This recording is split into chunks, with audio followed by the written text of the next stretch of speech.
de la pédagogie qu'on doit mener par rapport à l'extrême droite. Je prenais l'exemple de Nancy, où c'est l'une des seules villes où le Front National faisait moins de 10% parce qu'on se mobilisait, parce qu'il y a des politiques qui nous soutenaient aussi, même, je dirais, des droites humanistes sur Nancy, mais quand il y a eu tout un travail pédagogique, citoyen, de montrer les mécanismes sur lesquels s'appuie l'idéologie de l'extrême droite, là on a fait un travail pédagogique, mais dès qu'on s'éloigne de ce travail-là, la preuve, cette fois-ci, ils ont fait 18%.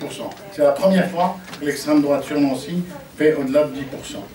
C'est vrai que c'est nécessaire d'avoir des fédérations et d'avoir des gens où il y a des pôles qui sont des pôles juridiques, qui sont des pôles d'accompagnement, qui vont permettre d'avoir des outils pour lutter contre le racisme dans le cadre juridique, mais aussi c'est tout aussi important d'aller interpeller les gens sur les territoires et d'aller aider les associations qui aujourd'hui sont en grosse difficulté par manque de moyens, par manque de financement, par manque d'accompagnement. Donc le référendum, c'est vraiment l'ultime arme quand on pense qu'on est hyper bloqué définitivement. Mais imaginez que le vote non au référendum s'opère avant que vous redonniez le droit de vote aux étrangers en France.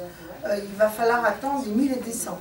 Avec tout ce qui s'est passé dans le monde, tout ce qui se passe, l'interférence entre ce qui se passe à l'extérieur de chaque pays et à l'intérieur de chaque pays, les gens ont l'impression de ne rien maîtriser de tout ça, qu'il leur arrive des choses de l'extérieur qu'ils ne maîtrisent pas, et quelque part, le droit de vote des immigrés va être utilisé comme l'extérieur va décider à notre place. Voyez. Donc je pense que le climat est plus difficile dans l'opinion que même il y a encore 4-5 ans.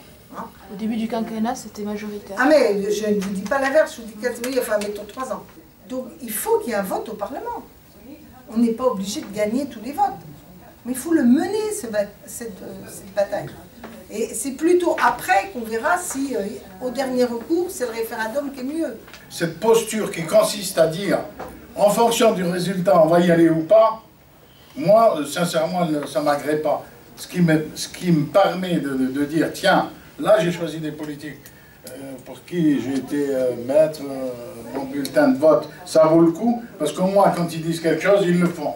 Donc, par rapport au processus de régularisation des sans-papiers, en fait, la circulaire de Jospin en 1997, il y avait 3 critères de régularisation. Il fallait l'existence d'un domicile, être imposable, et puis en plus, en fait, justification de ressources.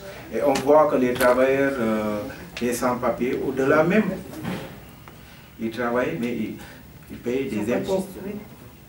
Oui, il faut participer, mais les taxes sur les cigarettes et sur l'essence, ça, en fait, on peut démontrer à travers ces critères et qu'ils étaient imposables.